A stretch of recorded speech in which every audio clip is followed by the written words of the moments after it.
All right, I want to take a few minutes and look at Realmworks from a video standpoint, since it's such a hard program to kind of describe in words. It's such a versatile program that that a video would make it a little bit easier to explain. Now, you can go on YouTube and find a lot of tutorial videos made by Lone Wolf on how to use this program, and you might want to check those out as well, because I'm not going to go into that level of detail. Right here I can open the last realm I was working on, which is Rise of the Rune Lords, which is what I'm going to show you guys. But I just want you to see that I have multiple realms created. I have one for Horde of the Dragon Queen, and then I have the campaign I am creating of Flesh and Bone. So anyway, I'm going to go ahead and open this.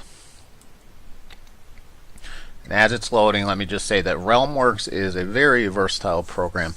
You can use it for a number of things. It's built as an RPG tool, campaign kind of creator, create your world and the people that are in it, and it certainly does that. But you could use it, let's say you're an author creating some stories, and you need to keep track of the history and the people. It could be used for that. I mean, imagine if R.A. Salvatore had this tool, or Ed Greenwood when he was creating Forgotten Realms. If you're creating a computer role-playing game, could be a good tool to use for that kind of high-level writing of the game, and who knows who, even a screenplay for that matter. So Realmworks does a lot, and there's a couple ways that you can go about creating when you get in here from scratch. You can kind of create the story first and build it out from there, or you can create the characters and go from there in the People tab, or you can do what I like to do. I'm kind of a visual person, and I go ahead and I create the maps first. So I like to kind of get the maps going and go from there. Now, in this particular instance, unlike my other campaign, I am just building a part of the module for my players to play through. So I'm not putting in the level of detail I would if I was creating a campaign world from scratch. And that's the most valuable piece of information I'm going to give you. Realmworks will throw out a lot of fields at you that you can fill out. A vast amount of information, and it seems overwhelming. And what I'm going to tell you is only fill in what you need. Go back and get the rest later if you need it. I mean, this isn't a form to get your driver's license. This is a program that's going to help you create the worlds and information that you want. So leverage what you want to leverage and let the rest go. You're going to see that I've left numerous fields empty because I don't need them for how I'm going to use this for the Rise of the Rune Lords. Anyway, here's a Varisia's map. I've got a pin here on Sandpoint. You can see it says associated with Sandpoint topic, and then if I scroll to the right, you'll see I put one up here for Turtleback Ferry. Now, Turtleback Ferry doesn't actually come into play during this portion of the module.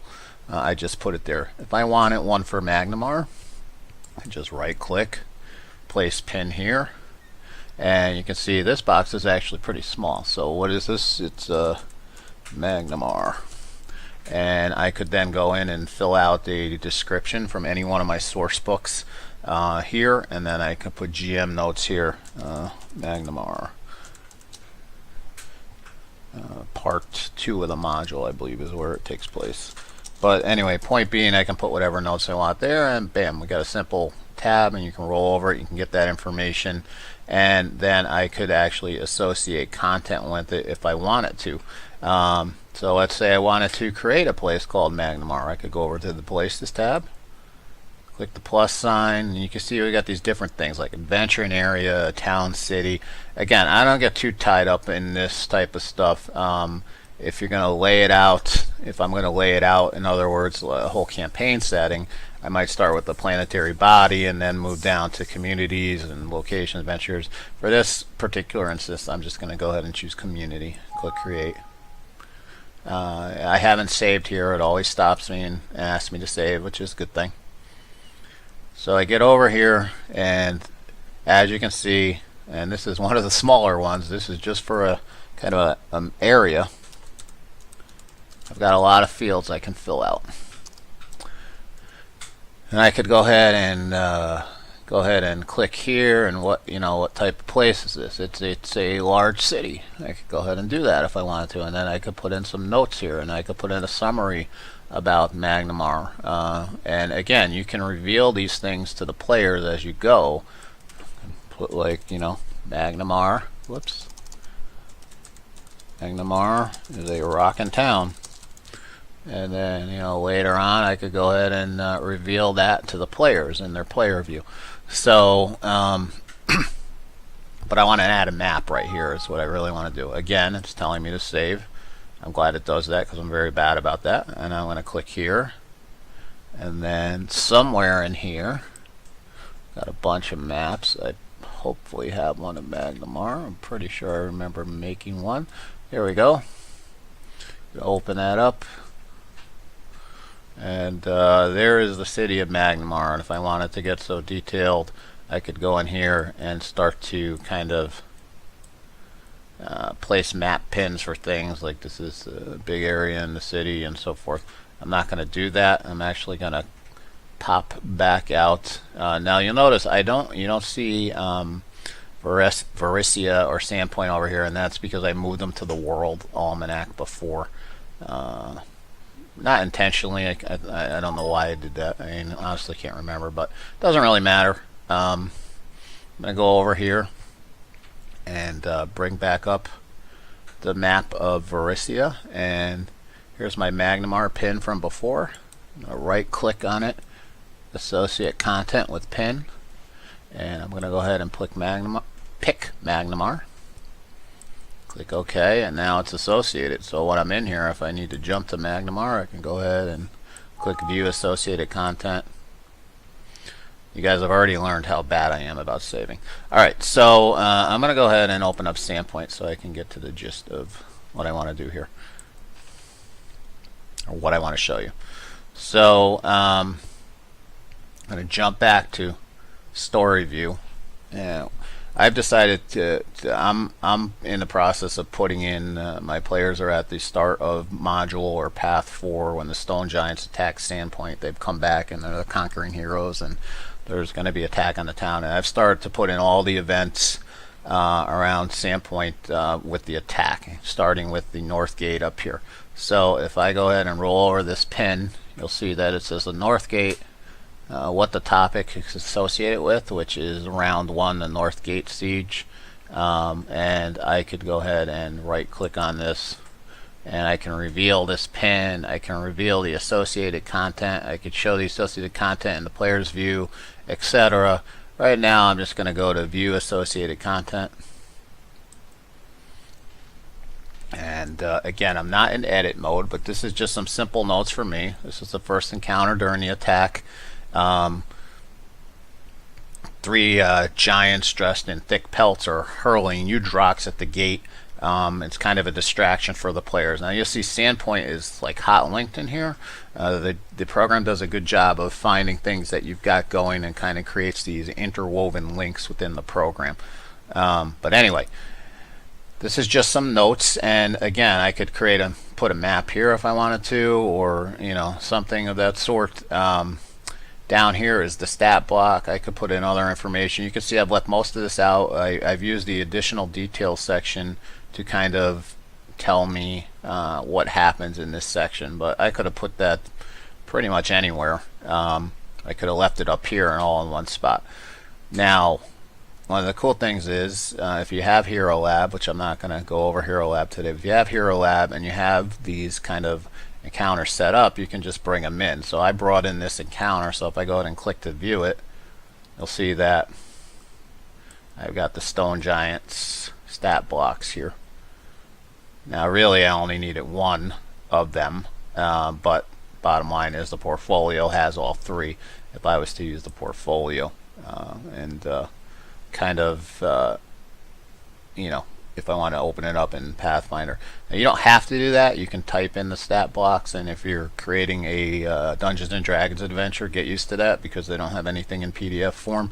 So I believe number 8 here is where the dragon starts his attack, the Longtooth, and what I did was I kind of just typed in his info. That's a lie. I copied and pasted it in, but the point being I created it internally within the program. And you can see how that sets up right there. If I wanted to add something again, let's see, like the Mill Pond. I'm going to open that one. I'm going to go into edit mode. I've already got something associated with it, but I'm going to go ahead and clear it. So let's say I've got, if you're familiar with Hero Lab, I've got a portfolio set up for this encounter. I can go ahead and add it here by simply loading it from a file. I'm going to go ahead and do that. There's the mill pond.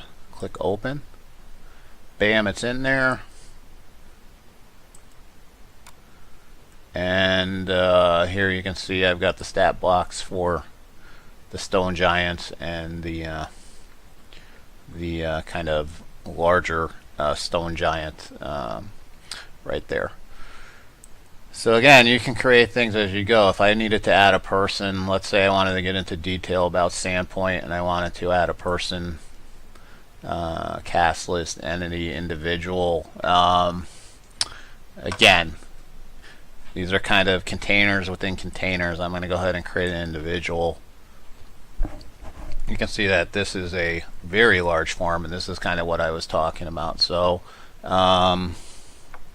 let's say I'm drawing a blank on the names, but let's say the mayor of Sandpoint, whose name I'm escaping. But I could go and find her stuff, and she's a human, and I know she's a female. I can go ahead and switch that, and you can add categories if you need to. And I can put in as much or as little information as I want here. I can go ahead and load a picture if I want for what she looks like, and then when I reveal it to the players, again, I can grab a portfolio or a stat block from Hero Lab. I could put it in there.